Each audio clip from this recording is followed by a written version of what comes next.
મિત્રો રસોડામાં એક આ કામ તમે કરી લ્યો તો તમારા ઘરમાં રસોડામાં ક્યારેય કાંઈ મિત્રો આપણા હિન્દુ ધર્મમાં ઘણા ઉપાયો હોય છે। આપણા ધર્મ ગ્રંથોમાં ઘણા આપણા ઘરના કલેશ માટે આપણા ઘરમાં પૈસા ના ટકતા હોય તો કોઈ પણ સમસ્યાઓ માટે આપણે ઘરમાં જો કોઈ વાસ્તુ દોષ હોય તો એમના માટે ઘણા ઉપાય હોય છે।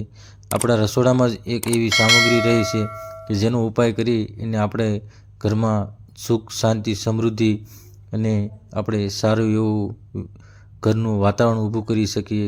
તો મિત્રો વિડીયોમાં બન્યા રહેજો। તમારા બધાનું સ્વાગત છે આપણી ચેનલ ડેઇલી વ્લોગ નિલેશમાં। તો આપણા ખુશહાલ જીવન માટે આપણો પરિવાર સુખી રહે એ માટે આપણે ખૂબ સારી એવી મહેનત કરતા હોઈએ છીએ અને ઘર પરિવાર સુખી રહે એ માટે ખુશીઓ માટે આપણે સારી મહેનત અને કામ ધંધો પણ કરતા હોઈએ છીએ। તો આપણા ઘરમાં પૈસા ટકતા નથી તો આપણે ઉદાસી થઈ જાય છે અને આપણે વિચારતા હોઈએ છીએ કે આપણા ઘરમાં પૈસા કઈ રીતે નથી ટકતા ને શું કરવું જોઈએ। આપણે મહેનત કરવા છતાં પણ આપણને નિરાશા જ હાથમાં આવતી હોય છે। તો આ નિરાશાને આપણે કઈ રીતે દૂર કરવી ને આપણું ઘર એક સુખમય અને ખુશહાલ કઈ રીતે બનાવવું।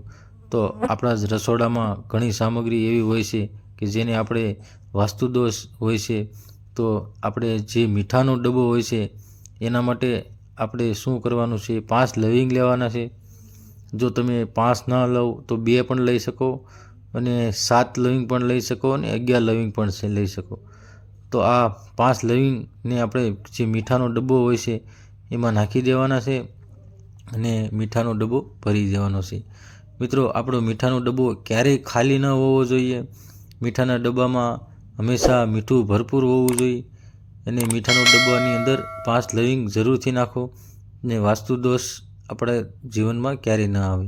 લવિંગનો ઉપયોગ હંમેશા વાસ્તુ દોષ માટે થાય છે અને નમકનો ઉપયોગ પણ વાસ્તુ દોષ લાગે છે।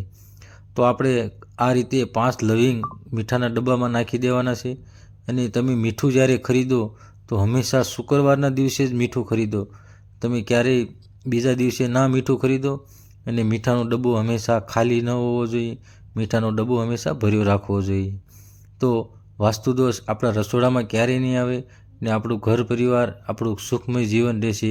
આપણું જે રસોડું હોય છે તે હંમેશા એમાં ખુશીઓ છવાઈ રહેશે અને અન્ન કોઈ દિવસ ખૂટશે નહીં કેમ કે રસોડામાં અન્નપૂર્ણા માતા હોય છે। તો મીઠાનું ખૂબ જ એવો આપણા શાસ્ત્રોમાં પણ ઉલ્લેખ છે। તો આપણે લવિંગના 5 લવિંગ મીઠાના ડબ્બામાં રાખી મૂકવાના છે અને મીઠું ક્યારેય ખાલી નથી થવા દેવાનું। ને મિત્રો ઘરમાં આપણું એક ઘડિયાળ જે ઘડિયાળ હોય છે ઘડિયાળને ક્યારેય બંધ ન પડવા દેવી જોઈએ। ઘડિયાળનો જે ટાઈમ હોય છે એ હંમેશા ચાલતો જ રહેવો જોઈએ જેમ આપણું જીવન સદાય ચાલતું રહે નકર આપણું જીવન ઊભું રહી જાય છે એવું વાસ્તુ દોષમાં માનવામાં આવે છે। તો મિત્રો તમે ક્યારેય આપણી ઘડિયાળને બંધ ન થવા દેવી। ઘડિયાળ બંધ થઈ જાય તો સેલ નાખી દેવા અથવા એને પેક કરીને મૂકી દેવી જોઈએ।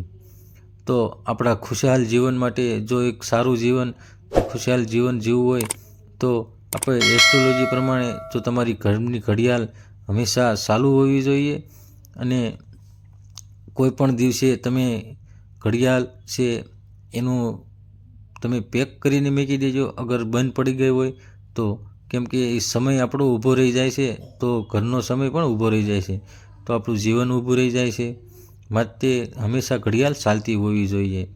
તો આપણા જીવનમાં હંમેશા ખુશખુશાલ અને આપણી જિંદગી હંમેશા આનંદમય રહે। તો ખુશીઓ માટે આપણા ઘરમાં ઘણી